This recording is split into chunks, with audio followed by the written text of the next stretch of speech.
They tried to take my entire house. Over $75. Yeah, you heard me right. 75 bucks. One measly fine for a holiday decoration that lingered too long, and suddenly, I was public enemy number one in the eyes of our beloved HOA president Karen. She strutted around with her foreclosure papers like she'd just conquered Rome, smirking as if my life's work was nothing but a trophy for her collection.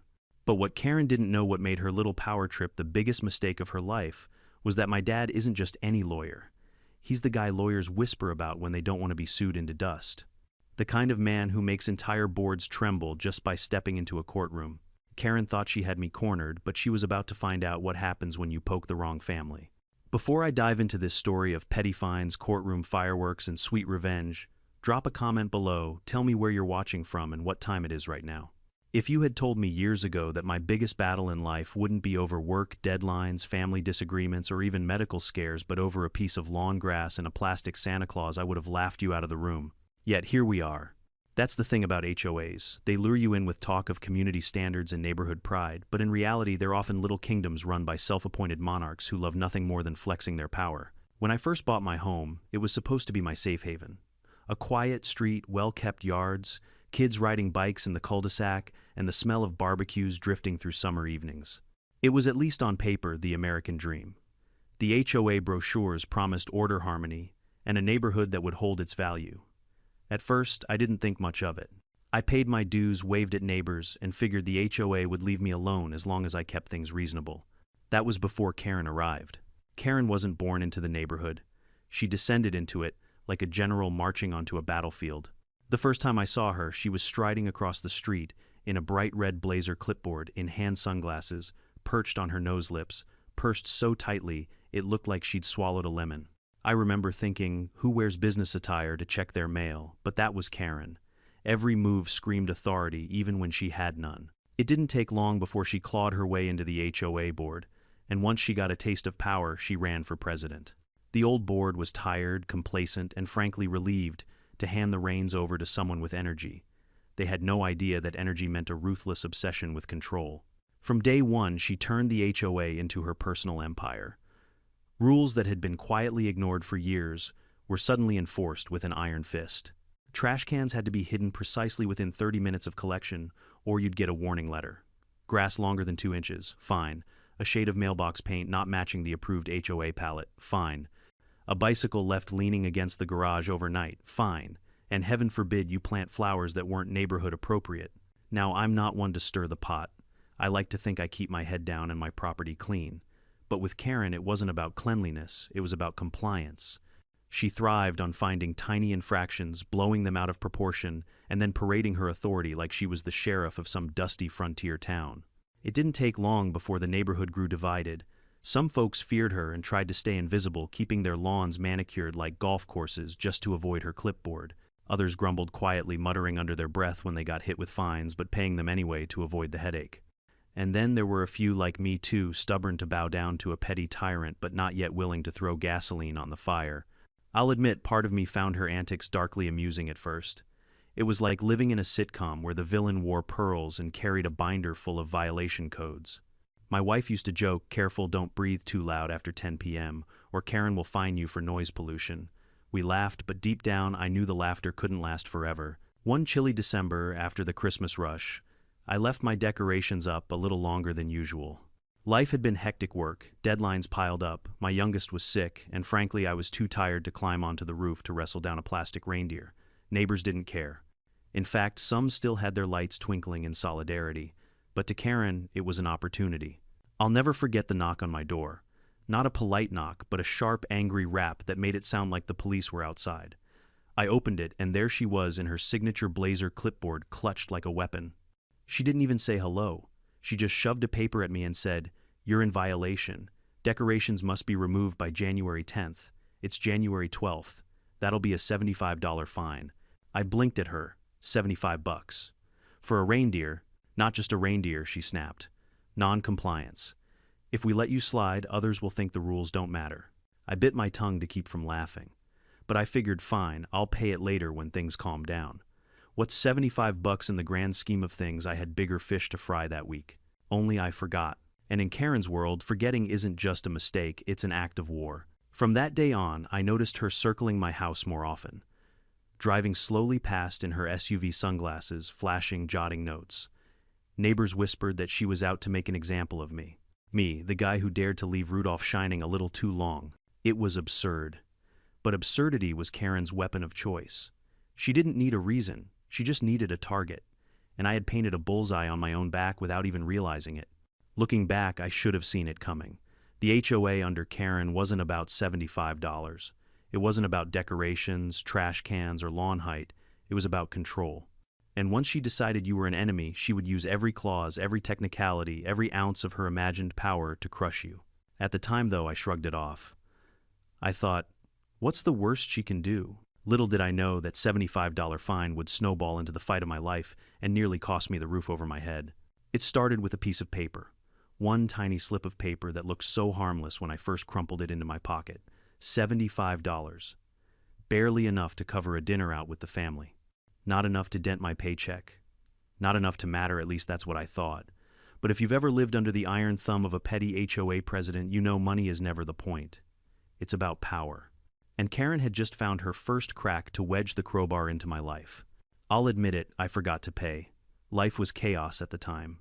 I was juggling long hours at work, my youngest was battling a nasty flu, and every spare second was spent running between pharmacies, doctors' offices, and my desk. Somewhere in that storm, the fine notice disappeared beneath a pile of bills, grocery receipts, and half-finished school permission slips. Out of sight, out of mind. Most reasonable people would have let it slide or at least sent a polite reminder. Not Karen. She treated that missed payment like a personal insult. The first reminder letter arrived 2 weeks later. It wasn't even written in plain English. It was drafted like some medieval proclamation, notice of continued violation, immediate remittance required. You'd think I'd burn down the clubhouse the way she worded it. Still, I shrugged it off. I figured I'd pay it next payday and that would be the end of it. But Karen doesn't do end of it. Next came the phone calls. First to my wife, then to me, then bizarrely even to my workplace. Imagine explaining to your boss that your HOA president was leaving messages about a $75 Christmas decoration fine.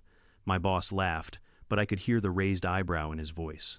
You'd better take care of that before she sues you or something. If only he knew how close that joke was to reality. Then came the letters, certified this time, complete with bold red stamps screaming urgent across the envelope. The language escalated too. Failure to remit will result in further legal action. Non-compliance will be reported. Foreclosure proceedings may be initiated. Foreclosure. Over a plastic reindeer.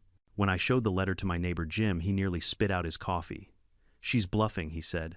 They can't foreclose over $75. Wanna bet he muttered. Because I'd seen the look in Karen's eyes. That cold, gleeful spark she got when she realized she had leverage. This wasn't about my money. It was about her proving she could take me down the way a cat toys with a mouse before going in for the kill. Still, I wasn't worried. Not really. I figured worst case I'd pay up late and maybe eat a stern lecture at the next HOA meeting.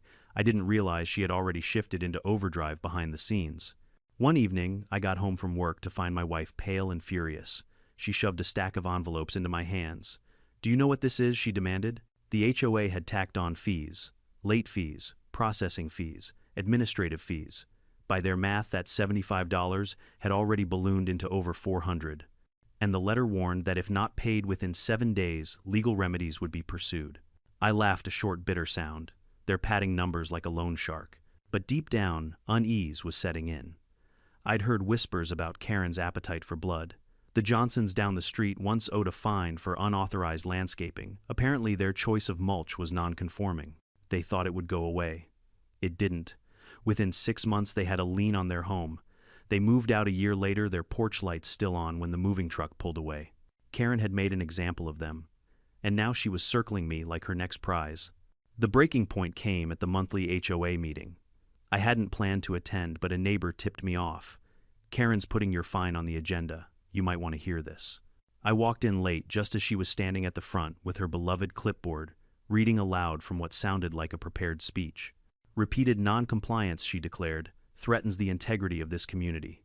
If members believe they can simply ignore the rules, the entire fabric of our neighborhood will unravel. Her eyes flicked to me sharp, triumphant. This homeowner, she said, practically spitting the word, has ignored notices, phone calls, and certified letters.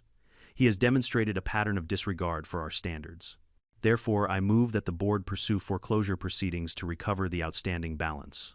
Gasps rippled through the room. Foreclosure, over $75 plus some made-up fees. Even the board members shifted uncomfortably. I stood. Are you serious? This is insane. I forgot to take down a decoration. That's it. And you want to steal my house over it. Karen's smile was thin and smug. Rules are rules. Perhaps if you'd respected them, we wouldn't be here. The vote wasn't unanimous, but it didn't matter. Enough timid nods sealed the deal. As I left the meeting, one of my neighbors whispered, "I'm sorry, man.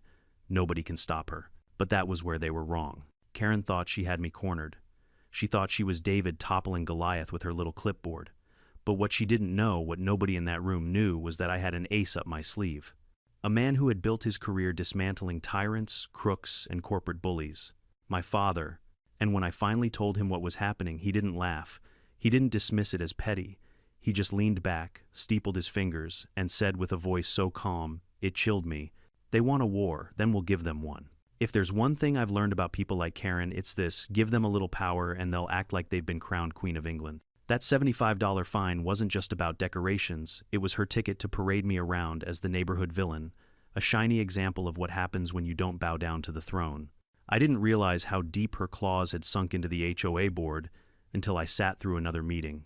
Imagine a room full of adults, grown men and women with jobs, families, and mortgages, sitting in metal folding chairs like schoolchildren, while Karen lectured them about community harmony.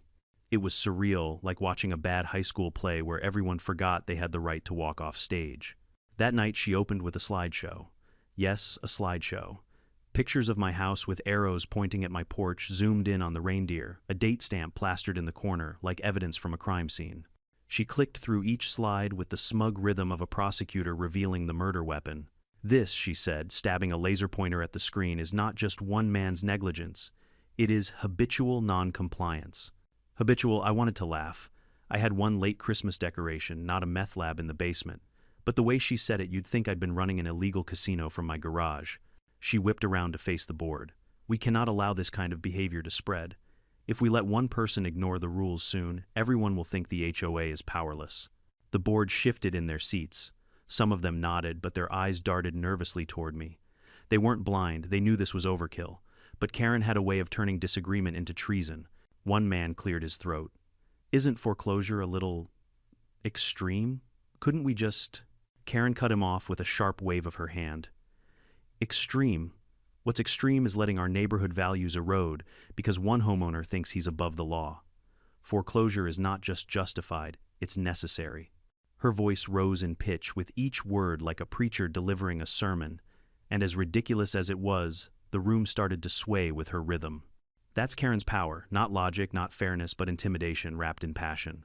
When the vote came, the board folded faster than a cheap lawn chair. The motion passed, foreclosure proceedings authorized. It was official. Over $75, my home, the place where I raised my kids, grilled burgers on the weekend, and painted the nursery walls years ago, was now a pawn in Karen's personal crusade.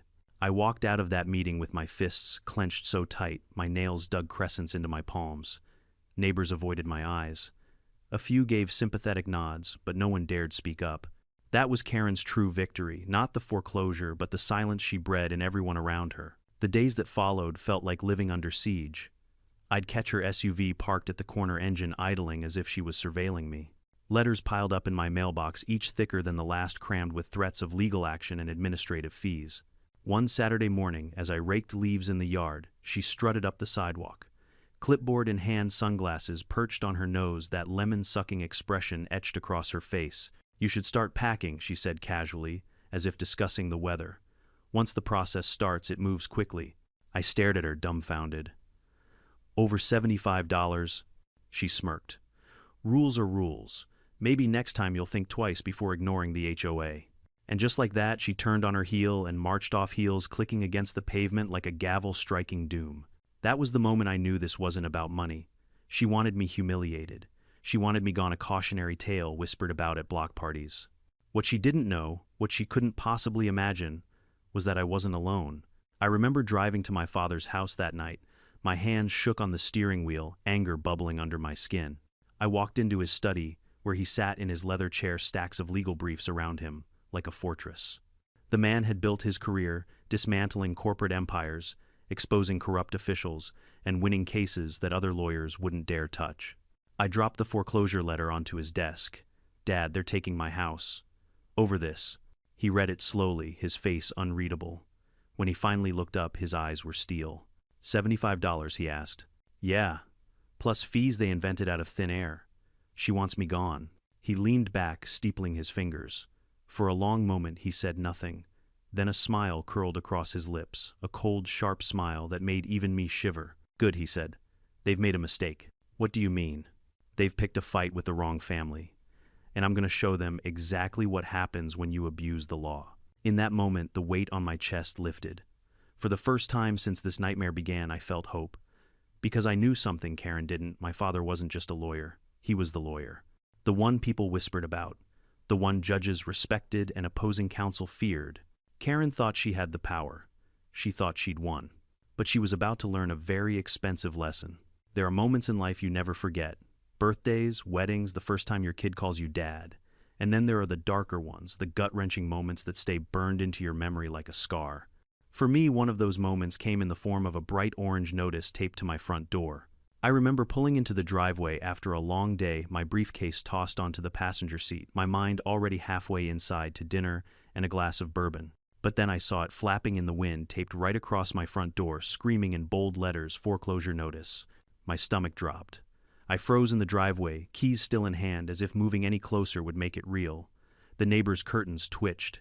I could feel their eyes on me, watching the spectacle Karen had orchestrated. I ripped the paper down, scanned the text, and felt the blood drain from my face.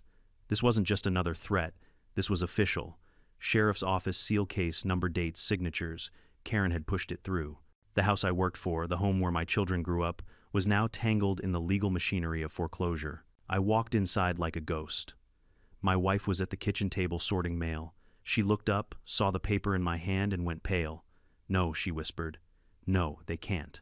But they could, and they had. The next few days were a blur of humiliation. A county officer came by to inspect the property.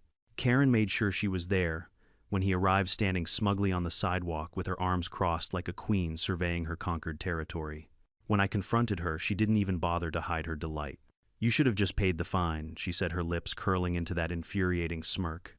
"Now the process has started. Nothing you can do about it." "Over $75, I snapped. "This is insane." She shrugged. "Rules are rules." That phrase again like a knife she enjoyed twisting. The humiliation wasn't just about losing the house. It was about the whispers. Neighbors I'd barbecued with, chatted with at the mailbox, suddenly avoided me. They weren't cruel, but they were scared. Nobody wanted to be the next target. If Karen could take me down, what chance did they have? I caught snippets of conversation at the grocery store, in the cul-de-sac, even at church. "Did you hear he's losing the house? Over a fine? Can you believe it? Better keep our lawns trimmed." The stress at home was unbearable. My wife was furious at Karen at the HOA, at me for not taking it seriously enough in the beginning. My kids asked if we'd have to move. I tried to reassure them, but the words tasted like lies. One night I sat in the living room surrounded by half-packed boxes. The orange notice lay on the coffee table like a curse. I poured myself a drink, stared at the walls I'd painted with my own hands, and felt the weight of defeat pressing down. For the first time, I thought maybe Karen had won, but that was before I called my father. He came over the next morning, sharp as ever in his tailored suit, even though it was a Saturday. He walked through the house slowly, taking it all in his jaw set. Finally, he stopped in front of the foreclosure notice, picked it up, and read it word for word. When he finished, he turned to me. "They actually did it," he said softly. Then his eyes hardened. "Good. That makes it easier." I frowned. "Easier?" He nodded. "They've overplayed their hand. A foreclosure over $75, with fabricated fees piled on top. That's abuse of power. That's illegal. And now it's on record." For the first time in weeks, I felt a flicker of hope. My father wasn't just calm, he was energized. I'd seen that look before, back when he dismantled a corrupt city council in court, leaving their lawyers sweating through their suits. It was the look of a man sharpening his knives. Still, I couldn't shake the fear. "Dad, what if they win? What if we actually lose the house?" He clapped a hand on my shoulder. His grip was firm, steady, like an anchor.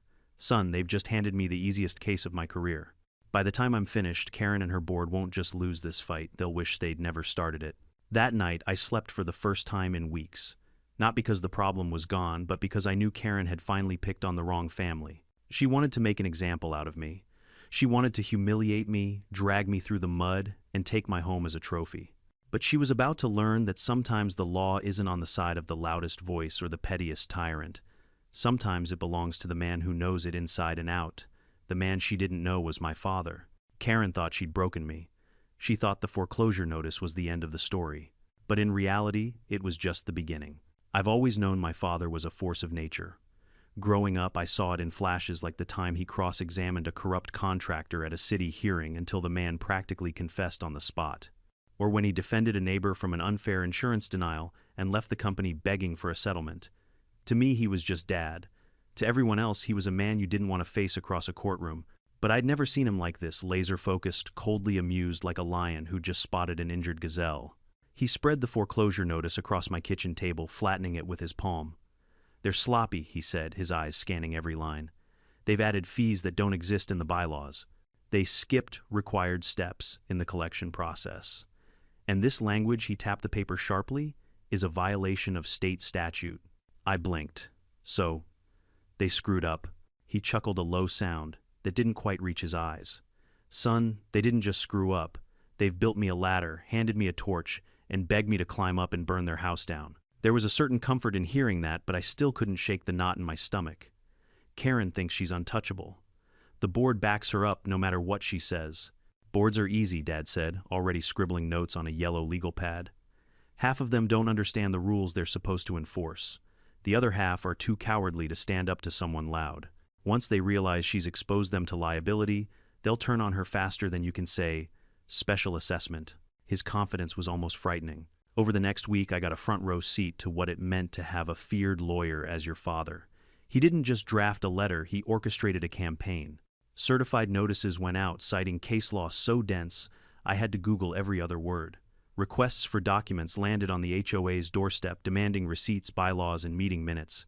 Every piece of correspondence was a trap carefully worded to corner them no matter how they responded. Karen, of course, tried to bluff her way through. She sent back smug replies dripping with false confidence. "We are within our rights.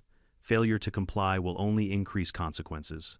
But you could sense the cracks. She stopped CCing the entire board, her letters grew shorter, and once she even misspelled foreclosure. For someone obsessed with control, that kind of slip meant pressure was mounting.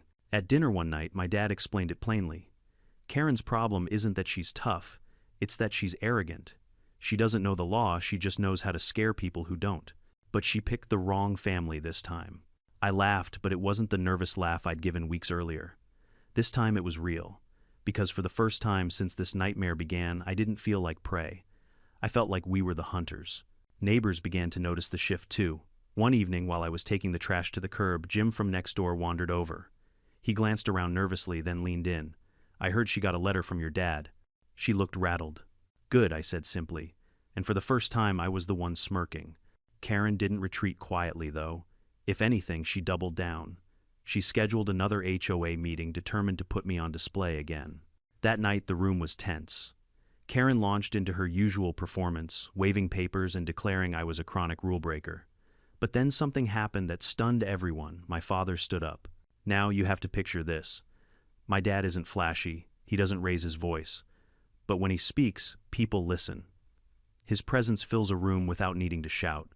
And that night, he filled that shabby HOA meeting hall like it was the Supreme Court.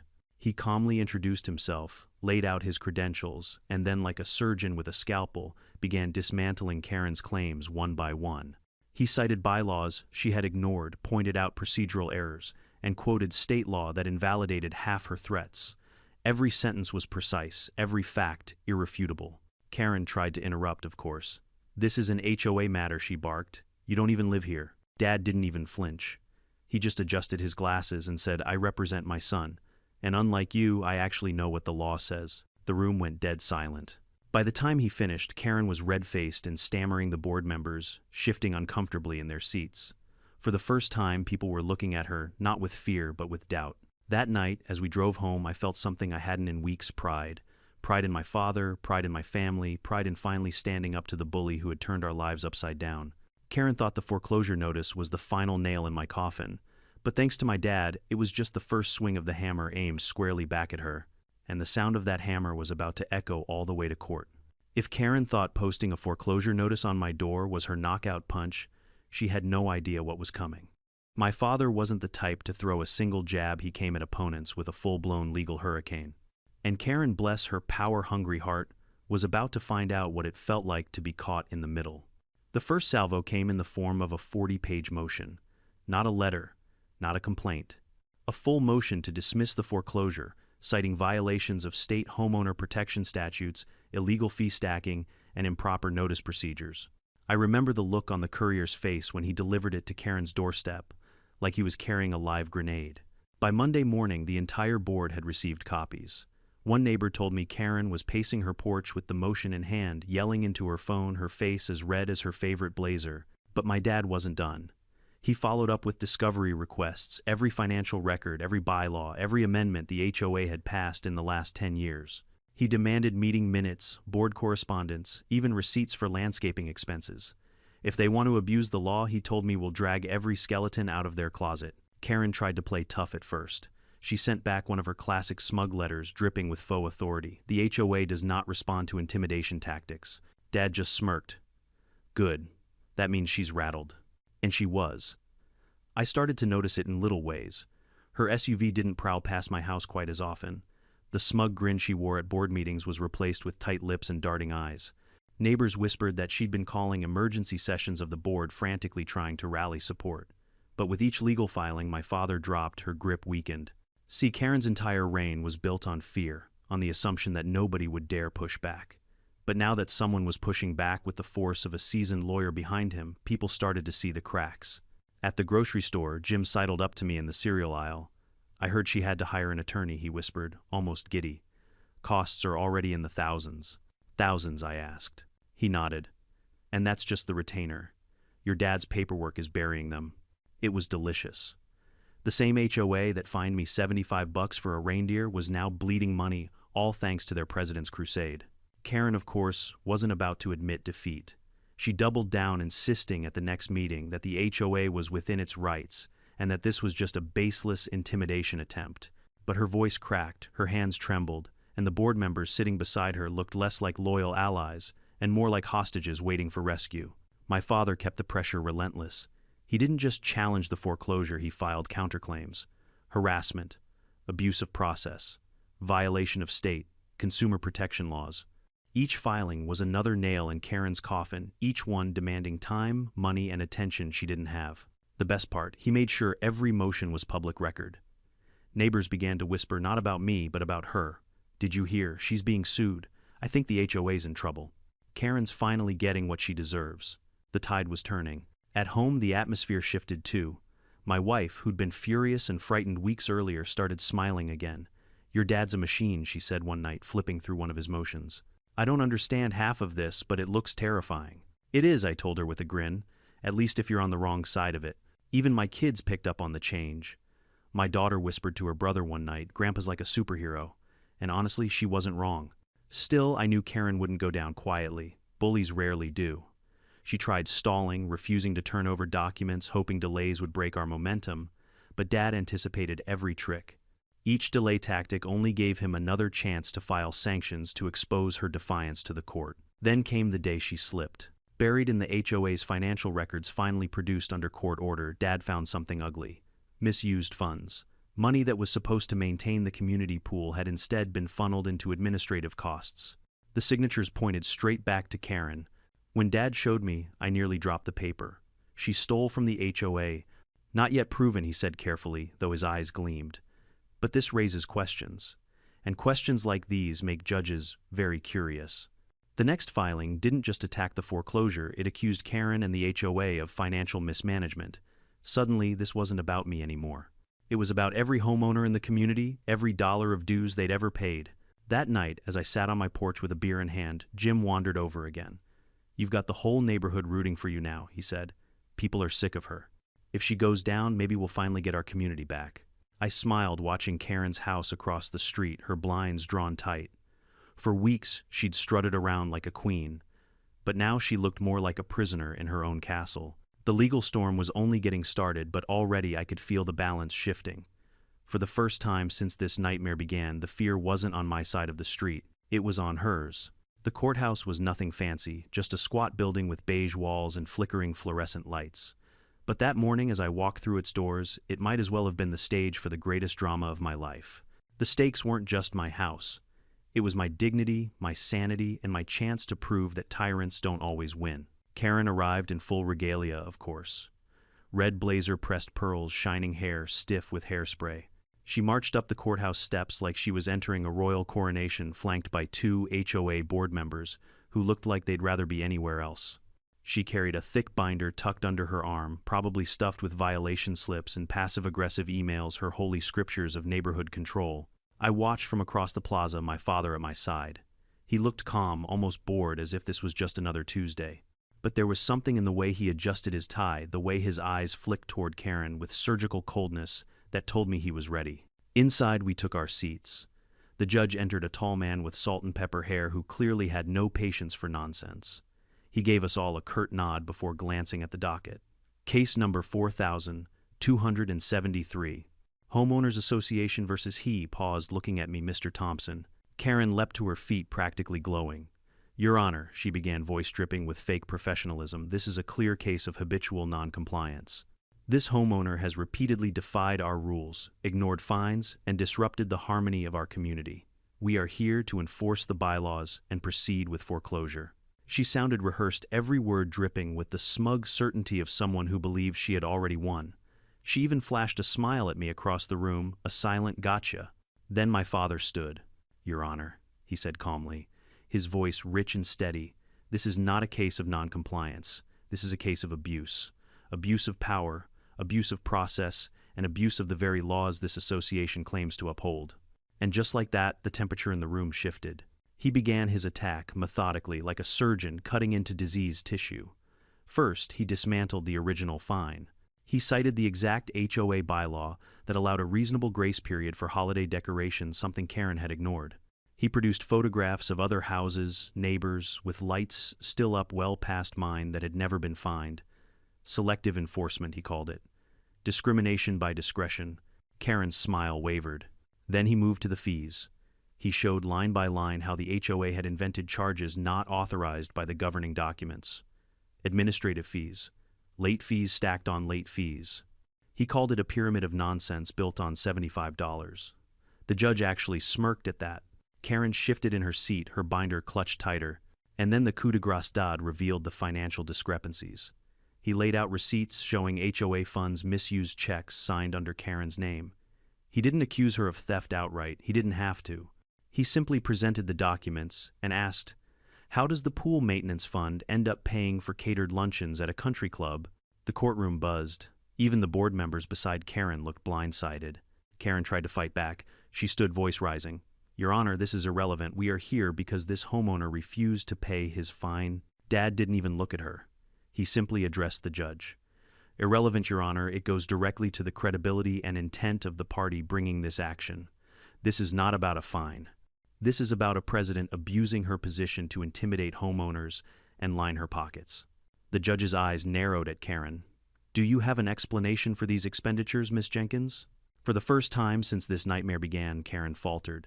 She stammered, flipping through her binder pages, rustling like panic. It was board approved. I don't have those documents with me.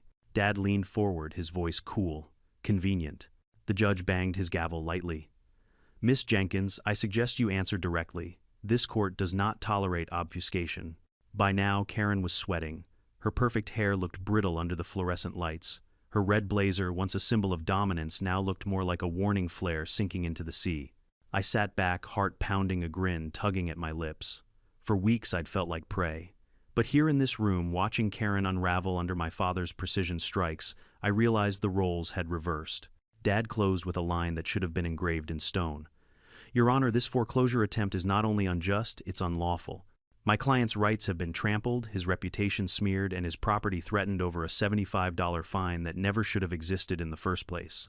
I ask that you not only dismiss this foreclosure, but hold the association accountable for their reckless actions. The judge leaned back, steepling his fingers.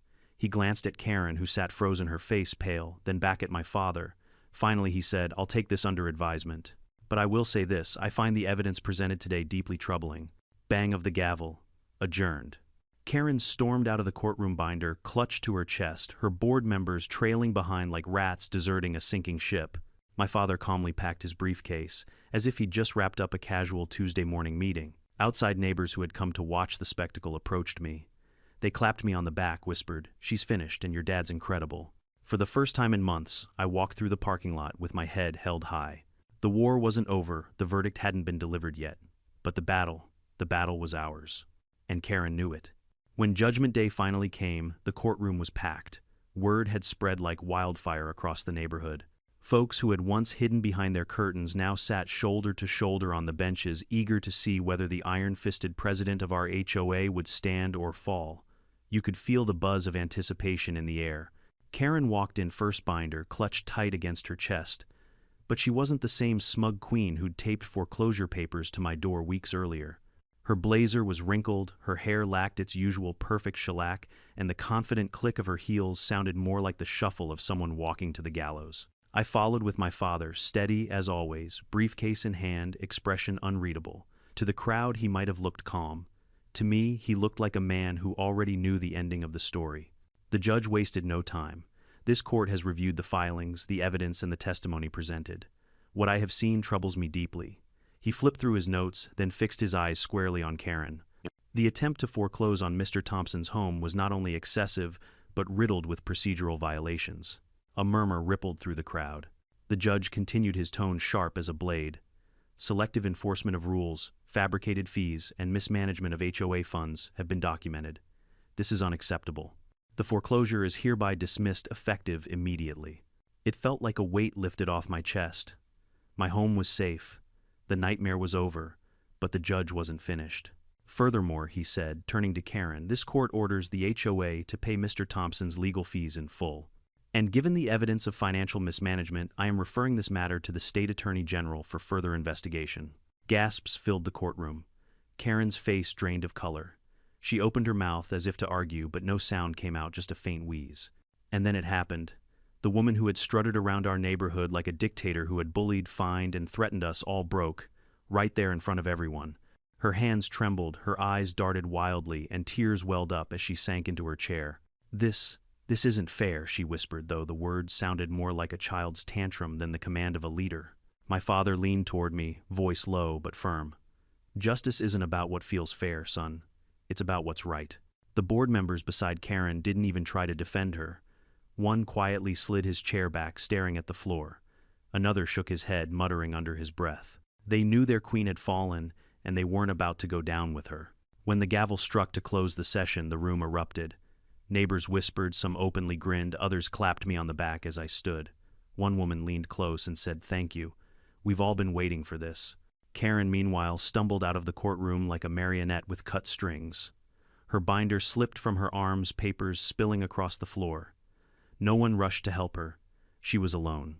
The fallout came fast. Within days, word spread that several board members had resigned. Homeowners demanded a special election, and without Karen's chokehold, the board crumbled. Meetings that were once tense lectures turned into open forums. Neighbors who had lived in fear started laughing again. Kids rode bikes without side-eyeing the president's SUV, and front yards blossomed with flowers of every imaginable color. And Karen, she vanished. Rumor had it she moved in with her sister across town, too humiliated to show her face in our neighborhood. The for sale sign went up on her house, and for the first time, people smiled when they passed it. Not cruel smiles, relieved ones. Smiles of freedom. One evening, I sat on my porch with a beer in hand, watching the sun dip behind the rooftops. Jim strolled over, grinning ear to ear. "Never thought I'd see the day," he said. "Karen gone. The HOA actually normal again." "Neither did I admitted. He chuckled. "Your dad should run for president. He'd get every vote." I laughed, shaking my head. "He doesn't need the title. He already made his point." Later that night, Dad came by. We sat in the living room, surrounded by walls that for a while I thought I'd lose. He raised his glass. "To standing up," he said. "To standing up," I echoed. The victory wasn't just about me keeping my home. It was about proving that bullies, no matter how loud or smug, eventually meet their match. Karen's downfall wasn't just my win, it was the neighborhood's.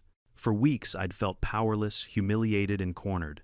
But now, watching my kids run through the yard without worry, seeing my wife smile again, hearing neighbors laugh freely, I realized something important. Sometimes all it takes is one person to fight back to free everyone else. And that fight had finally broken the Queen of Fines. The weeks after the trial felt like stepping into a brand new neighborhood. For the first time since Karen had clawed her way into power, there was no SUV prowling down the street at odd hours, no clipboard tapping against her chest, no angry letters tucked into mailboxes. The silence was almost shocking, but in the best way possible. Neighbors started coming out again. The Johnsons, who once had their porch lights turned off like they were living in witness protection, began hosting barbecues. Kids rode their bikes without glancing over their shoulders. Lawns sprouted with flowers in every possible shade, red, yellow, purple, none of which matched any approved palette. And nobody cared. The neighborhood finally felt alive again. As for me, I still remember the first Saturday after the ruling. I woke up early, brewed a pot of coffee, and stepped out onto the porch. The air felt lighter. My home stood proudly behind me, safe, untouchable. I'd almost lost it over $75, but now it felt more valuable than ever. I saw Jim waving from across the street. He strolled over, carrying a box of donuts. "Peace offering," he said with a grin. "You fought for all of us. Least I can do is share some sugar." We sat on my porch steps, sipping coffee and tearing into powdered donuts. He told me how neighbors were already organizing a petition to formally remove Karen from the HOA records. "We don't just want her gone, we want her erased," he said. I laughed. "History books will still remember her." "Yeah," he said, smirking, "as the woman who tried to foreclose a house over a reindeer and got buried by a lawyer." Speaking of which, my father didn't gloat. That wasn't his style. But I could see the satisfaction in his eyes when we celebrated quietly at my dining table one evening. He raised a glass of bourbon, the amber light reflecting off the rim. "Son," he said, "this wasn't just about a house. It was about teaching people like her a lesson. You stand up to tyranny, big or small, because if you don't, it grows." His words stuck with me. Karen's downfall didn't just protect me. It sent a message to every HOA president, every petty tyrant who thought a clipboard and a rulebook gave them divine right over other people's lives. Power unchecked always corrupts, and Karen had been the living proof. The official fallout was brutal for her. State investigators opened an inquiry into the financial mismanagement my dad uncovered. Rumors swirled of fines, penalties, and potential criminal charges. Her house went on the market within weeks, a for sale sign, swaying in the breeze where once she'd stood like a guard tower. No one in the neighborhood mourned her absence. If anything, the day the moving truck came felt like a holiday. People waved from their lawns. Someone popped open champagne. The Johnson kids even chalked BYE Karen on the sidewalk. Me, I just stood on my porch, arms folded, watching quietly as the truck pulled away. There was no need to shout, no need to rub it in. The silence of her departure was victory enough. Now, months later, my life has returned to normal, better than normal even. I still pay my HOA dues, but under new leadership, they actually go where they're supposed to. The new president is a soft-spoken retiree who cares more about planting community gardens than writing violation slips. Imagine that, an HOA that works for people instead of against them. Sometimes I walk past Karen's old house and wonder what she thinks when she looks back. Does she regret it, or is she still convinced she was right? The hero of her own story. I'll never know. What I do know is this: she's gone and I'm still here. My family's safe. My home is mine. And the neighborhood is stronger for it. All because a $75 fine lit the fuse that Karen never should have touched. If there's one thing I hope you take from my story, it's this: small battles matter. It wasn't about a reindeer on my lawn or a $75 fine. It was about standing up to someone who thought power gave them the right to trample others. And that lesson applies far beyond HOAs. Bullies come in many forms: a boss who exploits a neighbor, who intimidates a friend, who manipulates. They thrive when people stay quiet. They grow stronger when fear keeps us from speaking up. But the moment someone draws a line, the moment someone says enough, their power begins to crumble. I almost lost my home, but I gained something bigger: the reminder that family has your back, and that justice, though slow, does come when you fight for it. Watching my dad dismantle Karen's empire taught me that knowledge, persistence, and courage are the sharpest weapons we have. So if you're facing your own Karen, whether in a neighborhood, a workplace, or even within your own circle, remember you are not powerless. Stand your ground, speak the truth, protect what's yours. And hey, if this story resonated with you, drop a comment below. Tell me where you're watching from and if you've ever had to face down a bully in your own life. And don't forget to subscribe, because around here the drama never really ends.